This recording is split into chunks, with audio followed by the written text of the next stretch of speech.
বিসমিল্লাহির রহমানির রহিম। আসসালামু আলাইকুম এভরিওয়ান। জুয়েল চ্যানেলের পক্ষ থেকে আপনাদেরকে শুভ সকাল।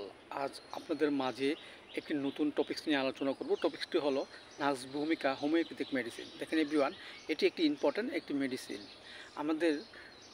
আমরা দেখা যাচ্ছে যে এই নার্স ভূমিকা ওষুধ আমাদের মাঝে দুটি লক্ষণ পরিলক্ষিত হয়। একটি হলো শারীরিক লক্ষণ, আরেকটি হলো মানসিক লক্ষণ।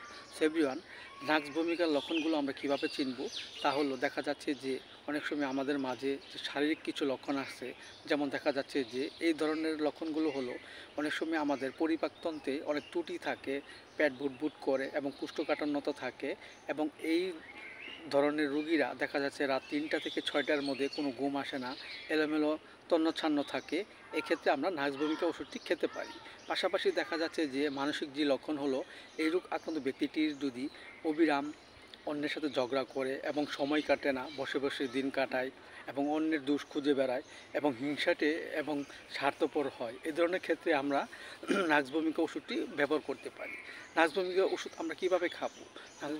নার্স ভূমিকা ওষুধ খাওয়ার নিয়ম হলো, আমরা পটেন্সি 30 যদি আমরা নিই, তাহলে অবশ্যই আমরা 2 ফুটা করে শুধুমাত্র একটি টাইম রাত্রে খাওয়ার কমপক্ষে 7 থেকে 8 ঘন্টা আগে আমরা 2 ফুটা করে খেতে পারি 4 চামচ পানির সাথে। এতে করে আমাদের মাঝে যে নার্স ভূমিকার যে শারীরিক এবং মানসিক লক্ষণ দেখা দিচ্ছে তা আস্তে আস্তে ভালো হয়ে যাবে এবং আমাদের মাঝে সুস্থবোধতা ফিরে আসবে। সো এভরিওয়ান, ভিডিওটি যদি আপনাদের ভালো লাগে অবশ্যই আপনারা লাইক দিবেন, সাবস্ক্রাইব করবেন।